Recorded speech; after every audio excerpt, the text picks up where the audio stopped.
What's up, everybody? This is Tankson Bourelly here for a workout tonight. I want to thank everybody for joining. Let's get it started. Let's come to attention. Bow. Usa. All right, we're going to start with a warm-up and a stretch because we're going to do a lot of kicks today, okay? All right, so we're going to warm up a little bit. Let's start with some jumping jacks. Ready? Let's go.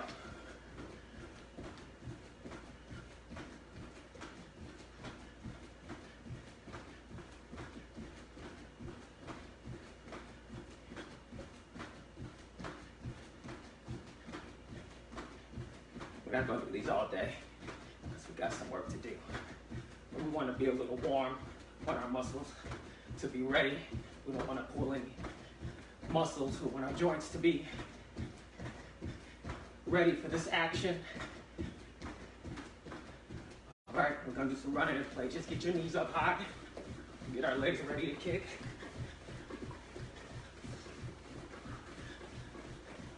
We're going to do a little bit of a stretch after this.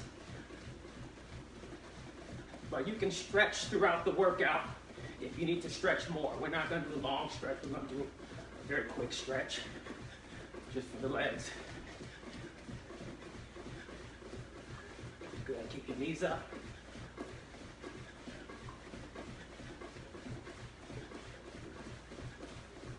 Just a little bit longer. Really get the knees up. Move the arms.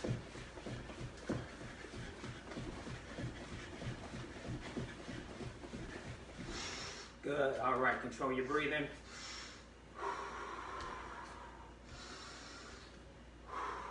Okay, we're going to do a very quick stretch. Let's interlock your fingers, palms out and up. And we're going to go to a lunging stretch.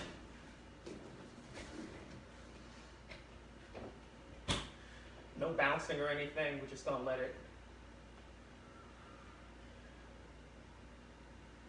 gravity take us down. Keep controlling your breathing. And switch. The breathing is really what helps you go further in your stretch. So when you exhale, that's when your muscles can relax a little easier.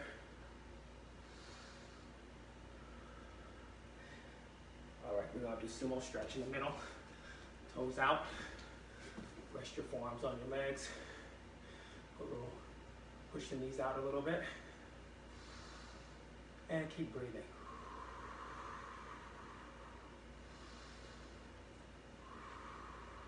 Very important in everything we do is the breath.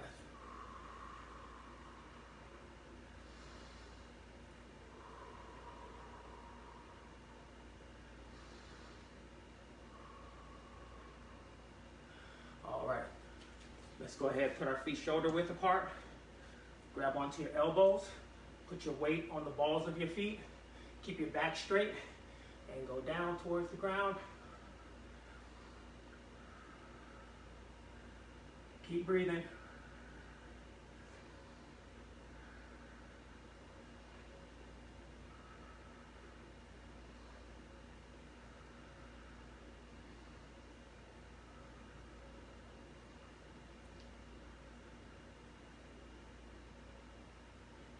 And bend your knees and curl up. All right, let's stretch out your quads. Last stretch, okay? You can stretch some more if you need to.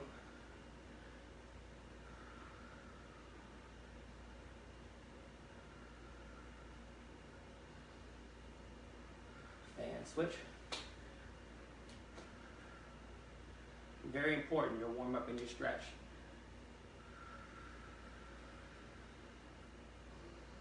Then you don't get out there your first round and feel like, you know, it's the first fight. You warm up and you stretch and then you're ready, right from the beginning. All right, let's go, let's do this. Okay, first thing we're gonna do are jungle kicks, okay? We're gonna get our legs ready. We're gonna work on snapping our kick. We're gonna work on different, I like to call them textures. Kicking with different textures. Okay, so we're gonna work the snap in full range in the beginning, and then we'll work our way to lighter, quicker kicks, okay? So we're gonna kick for all occasions today, and then we'll finish up with the axe kick. And we'll talk a little bit more about that later as to whether it's really an axe kick or not, or is it something different, okay? All right, so we're gonna go to jungle stance is what we call it. Jungle stance, where your knee's about an inch off the ground, okay? Your back is straight. You're gonna put your arms into the action. You're gonna come up and kick and go down. So we come up, we snap the kick, we exaggerate when we pull it back, and then put it down, okay? Don't let your knee touch the ground. Kick and down, okay? Let's do 10 on each side, okay? Ready? And 1, 2, breathe. 3, 4, 5, 6, 7, 8, 9, 10. Good. Switch sides. Other leg. Now do it this way this time so you can see. All right. Put your arms into the action. 1, 2, 3, 4, 5, 6, 7, 8, 9, 10. All right, well done. All right, good. We're getting into some action now. We're gonna go for blasters. Blasters are next, okay? So a lot of you all have done these, probably have different names for it. We call them blasters. You're going to go on your hands and knees, lift your knee up to the side. So I'm aiming at my target and flex your foot, okay? We can do it with the pointed toes here, but for this exercise, I want you to flex your foot like you're kicking with the ball, and make sure you go all the way out and all the way back, okay? So we're gonna start with 100, okay? Ready? And go. 1, 2, 1, 2, 3, 4, 5, 6,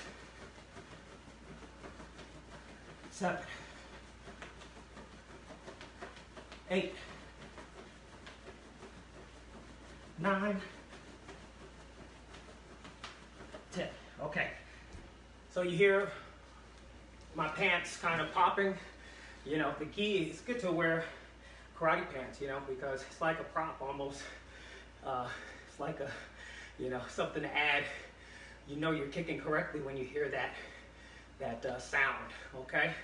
So we know that we're really snapping the kick when we hear that sound. All right, let's try the other leg. Ready? 100 and go. 1, 2, 3, 4, 5, 6, 7, 8, 9, 10. All right. Well done. Okay, so I'm going to show you another stretch. We'll stretch out the quads a little bit, and I'll show you another stretch that you can do after an exercise like that. Okay, pretty easy. Cross one leg over the other. Make sure it's higher than your knee here, and pull your knee to your chest, and you should feel that stretch right where you need it. You can also bend the other knee to kind of push your leg in more, push it in further. And if you really want to get a deeper stretch, you're going to put one hand in between, one hand on the outside, and you're going to pull back like so. Okay? All right, you try the other side. Here's one way to do it. Here's another way.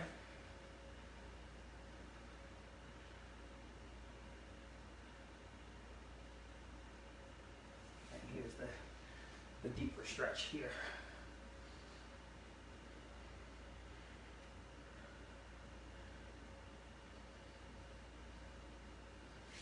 Okay. All right. Very good. Let's keep it going. So we talked about texture earlier. That was a full snap, full range motion. Next, we're going to do short kicks, short kicking. Some people call it flutter kicking. Some people, there's all different names for it. But in sport karate, it's very effective. You should work on full range kicks as well to build your power and speed. But then you can reduce the time spent in the air with your kick, so you can even get it a little faster by shortening it, okay? So we'll start with the roundhouse kick. This time, I'll point my toes like this, okay? And the kick is gonna be quick, a double roundhouse kick like this, okay? All right? So it doesn't go, not full range, it's quick. Okay? Breathe, it's very important. Inhale, and break your next breath into 2. Your exhale, okay? All right, let's do 10 times on each side. Ready?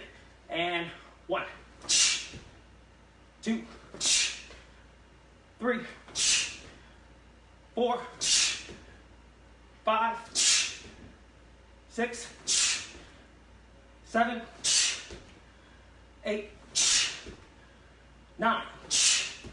Oh, that wasn't a good one. 9 on my part. 10. There we go. Good. Okay, other leg. Ready? 1, 2, 3, 4, 5, 6, 7, 8, 9, 10. Okay. All right. So double roundhouse kick. That's kind of like a warm up. And you can do different kicks like that. But we're going to do the hook round next. Probably makes more sense most of the time because you're going to 2 different target areas. It confuses the defense a little bit more. But how exactly do we do the hook kick like that, So here's a little trick. Think of throwing 2 roundhouse kicks. Throw one here, and then one here. One here and one here, okay? So the roundhouse kick here and the roundhouse kick here. Then start to visualize the hook round. And that roundhouse kick will come through just a little bit and then go on the other side. I'm sorry, the hook kick. The hook kick will come through just a little bit and go for the round kick, okay? You'll see as we do it, okay? So visualize the hook round. Throw 2 roundhouse kicks, okay? So it'll be like here and here. Keep the distance very short, okay? So it's 1. I'll do a little slower. 2. 3. 4. Now a little faster. 5. 6. 7. 8. 9. 10. Okay. Other leg. Now this isn't my leg, right? But I'm going to make it my leg. Ready? 1. 2. Oh, the left's not too bad. 3. Got to work both sides. 4. 5. 6. 7. 8. A little slower. 9. And fast again. 10. All right. Those are short kicks. Okay? You shorten it up a little bit. You get a little more quickness. Doesn't have the same effect as a full range kick, but It's a lot quicker, and you can also use it in other cases to set up for your hands or for other things, okay? Maybe you might set up a powerful kick right after that, all right? Okay, next, stances. So in the beginning, we did the jungle stance, you know? Really, your stances, your stance exercises that you've been doing since you were a white belt, those stances, if you use them the correct way, or I shouldn't say correct, if you use them in a way that's challenging, if you lower your stance, hold it, do some, basically like some isometric training with your stances, you're pretty much building all the muscle groups that you need for kicking, especially when you start doing forms. And if I'm in a stance here, and I can challenge myself by staying low, like a lot of us were taught, by staying low as I go into the other stance, okay? Yeah, I like to put stances and kicks right together. So, you know, when I was a kid, I was told that the stances were your foundation, those are your roots. And I've been practicing stances, not just kata, but just individual stances like a white belt all my life, all my career as a martial artist. And it gives me balance. So my muscle groups are balanced. Don't have as many injuries as a lot of kickers do. Hips and all that stuff. So between the stances and stretching a lot, definitely the reason that I can still kick pretty much like I have always, okay? Maybe not quite as fast, maybe not without a little bit of thought. Maybe I'm thinking a little bit too much lately, but they still come out pretty fluid and natural, okay? So let's do the stance. We're gonna go to horse stance. The way I do it is kind of cupping my feet, all right? So kind of like this, kind of grabbing the floor with my feet, making sure my feet are straight and my knees are bent out, and it kind of locks into the stance. And what I'll do is I'll hold this, okay? So everybody try to hold this just for a little bit, and then I'll show you how we go into the front stance from here, okay? So all we're gonna do is shift our feet, okay? And we're gonna go right into the front stance. So with the front stance also, I try to keep both feet going in the same direction. It's a nice stretch for your calf or your Achilles. That's a common injury nowadays also. So conditioning our legs for kicks can be as simple as practicing your stance, okay? All right, and what we'll do next is we'll add some kicks to the stance, all right? Okay, so let's start with the horse stance. Here's another texture, right? Another way of throwing the kick, of delivering the kick, okay? We're going to thrust it. So now we're gonna lock it. We're gonna do it with the side kick, okay? So we know side kick is here, like a front kick, right? Turn over, pivot your foot, bottom of your foot facing the target, push out and back. So we're gonna go from the horse stance, here, low horse stance, step, thrust, and back to the horse stance, okay? All right, let's try it. Ready? Horse stance, nice and low. Ready? 1, and back. 2, and back. 3, back. 4, back. 5, and back. Okay? Let's try the other leg. Horse stance. Ready? 1, 2, 3, 4, 5. Always exaggerate the reach anchor, okay? Should go back into my horse stance, right? Okay, front stance. Now, a lot of us, when we throw a back leg roundhouse kick, we bring it all the way through, or we leave it in front of us. But we're gonna work on, from the front stance, throwing the back leg roundhouse kick, and then putting it down where it began. Okay, so in the front stance, I'm gonna go kick and back. kick, and back, okay? All right, let's try to stick that kick a little bit, okay? Ready? 1, and back. Bring it all the way back. 2, 3, 4, 5. Good. Other leg. Ready? 1, 2, 3,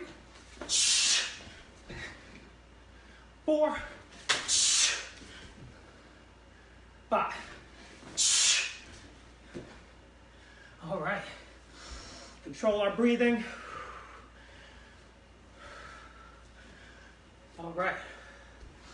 Take about 20 seconds.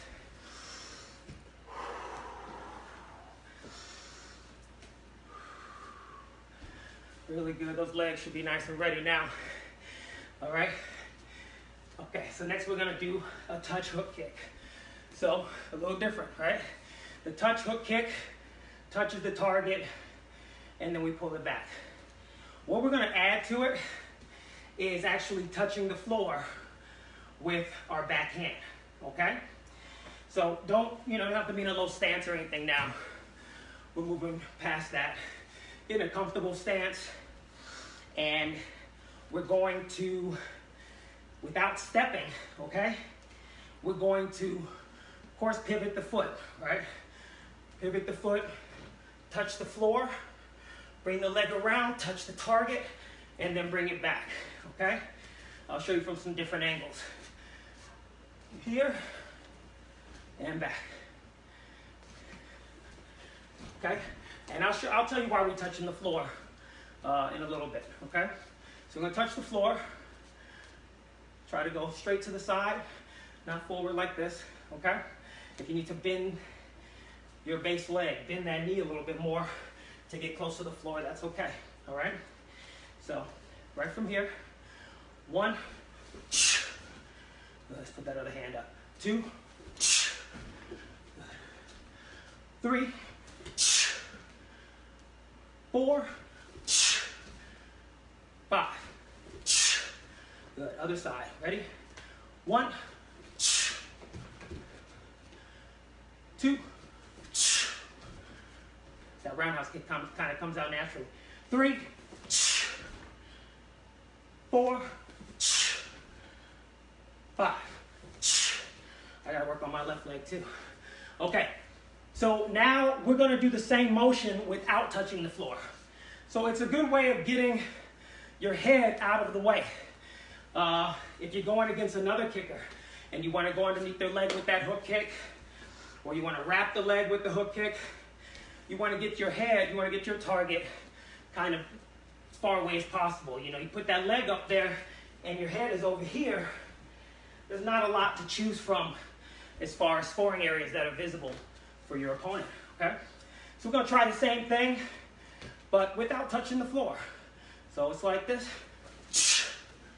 okay? Stretching out the hamstrings. You need to stretch out, take about 10 seconds. Just stretch out those hamstrings. Okay, here we go. Ready? Okay, ready? 1, 2, 3, 4. Yep, I can still see my target. 5. Other side. Ready? 1, 2, 3, 4, 5. Working on that left leg. All right. Next, we're gonna do the tornado touch hook, okay? So we're going to do some subtle fakes. Really selling it in the beginning is really something you have to work on. Is really selling the fake, making sure they really think you're gonna throw that move. But then when I say subtle fake, I mean that it's kind of hidden. The fake is kind of hidden in a way that they don't really know how they got hit. They don't recognize. Usually somebody recognizes they got faked and then they fell for it. But these are kind of subtle, so it might take them a while to realize what happened, okay? So first one, we're gonna do like a tornado kick, okay? So that's like a fake spin hook, and then we kick, right? Whether we throw a roundhouse kick or a front kick, crescent kick. We're gonna do a hook kick though.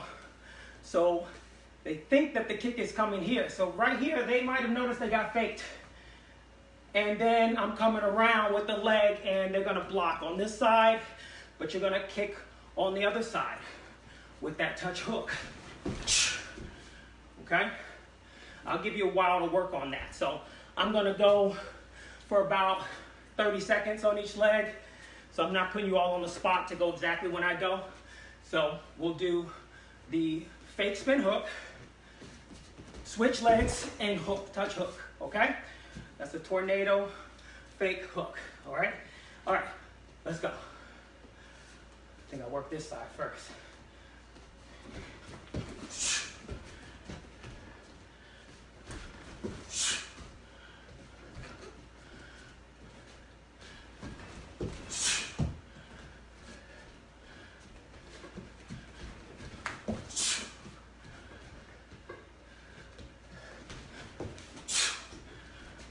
Need a better example, right?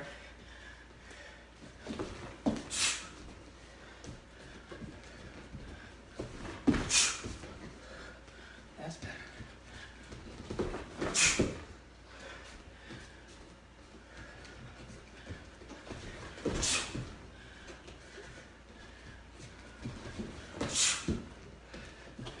That's better.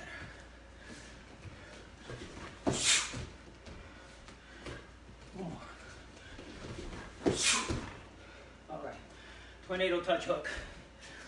Next, fake spin hook round. Now this is an oldie but a goodie. So we're gonna fake the spin hook again. This time, throw the roundhouse kick. Fake spin hook, round. So it takes some control with the spin. So aim your, direct your spin forward instead of so much around, okay? Almost like you're gonna throw a spin side kick. It looks like a hook or side, and we're gonna throw the roundhouse kick, okay? All right, so about 30 seconds on each leg, all right? Begin.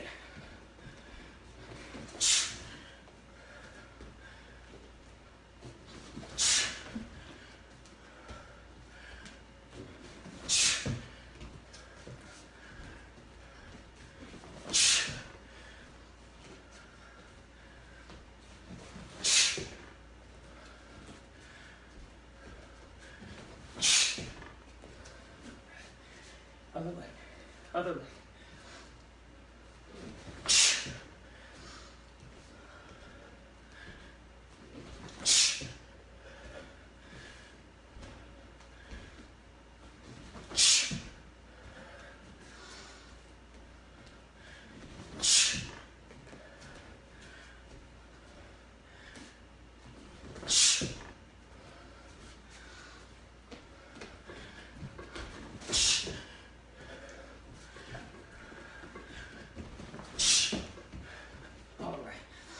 Control our breathing. Getting ready for the big finish. Hope you all have a little more time. We're gonna work on the axe kick as I understand it, or as I understood it from the beginning. I didn't really plan on doing it differently than anyone else, but it kind of turned into that.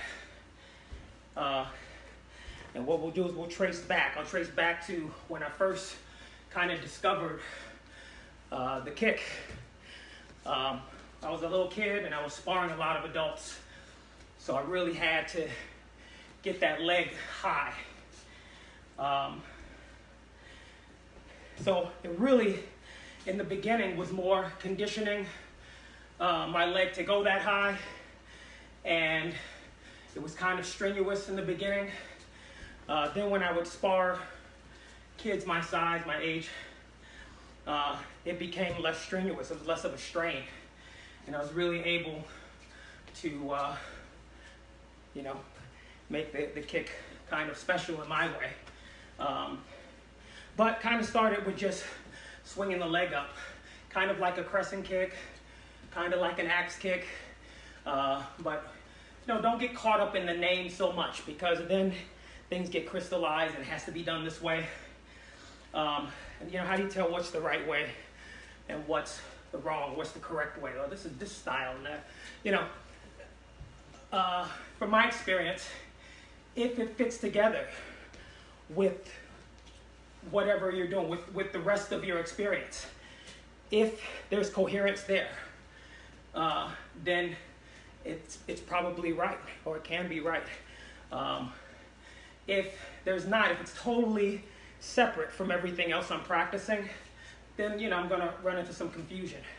But you go to one school, they do something one way, another school, they do it a different way. It's like, well, which one is the right way? Well, if it fits together, if there's coherence with everything else that school is practicing, then there's value in that, okay? All right, so here's what we're doing. Bend the knee, kick the leg out. That's it. Kind of looks like a crescent kick, but this is how we built it up. So this is kind of full range. This goes in a full circle, you know.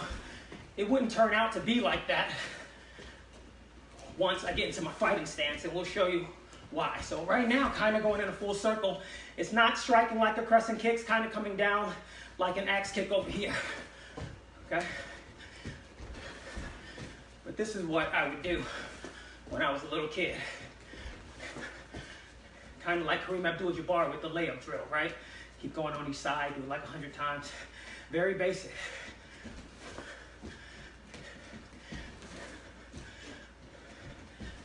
Subtle.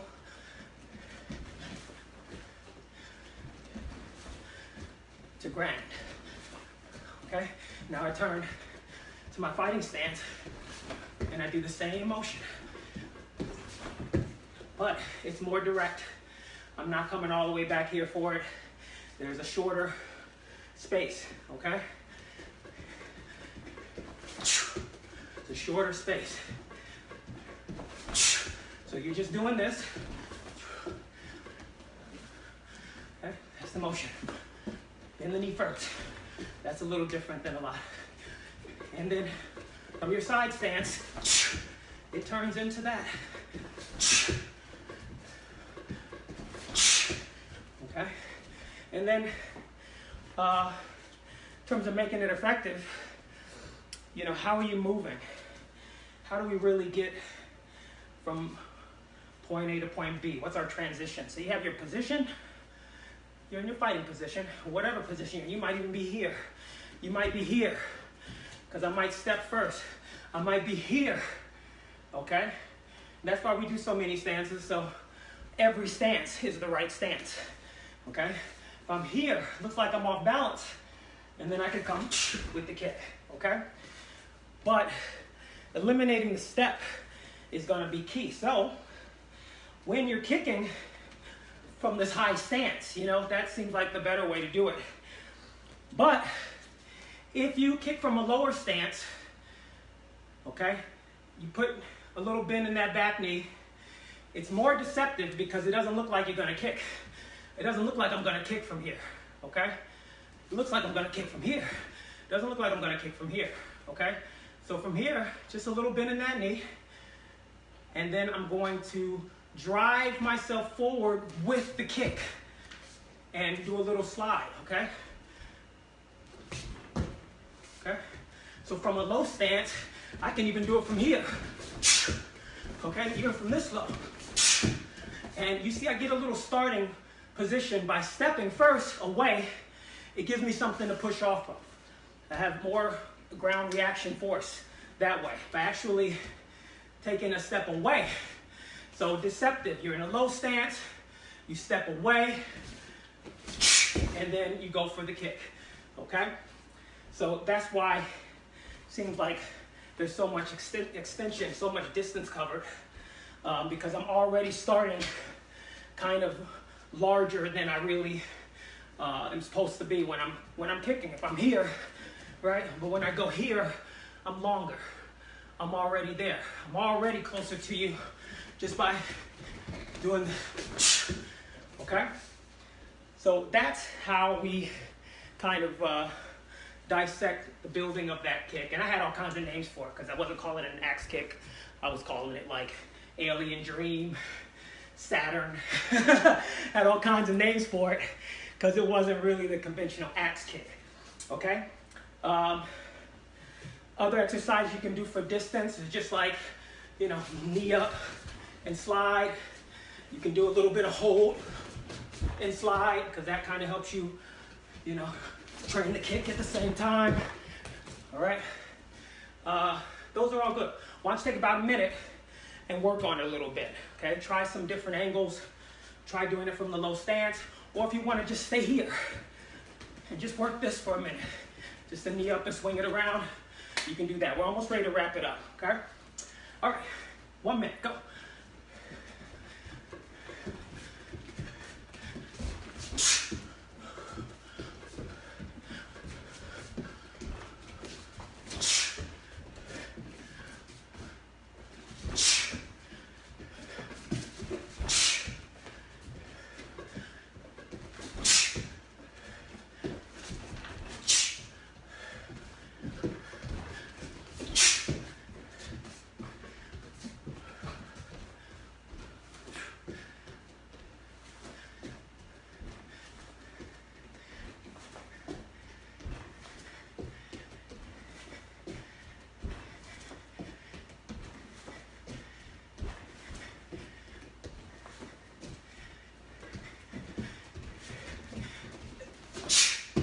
You really get your head down on that one,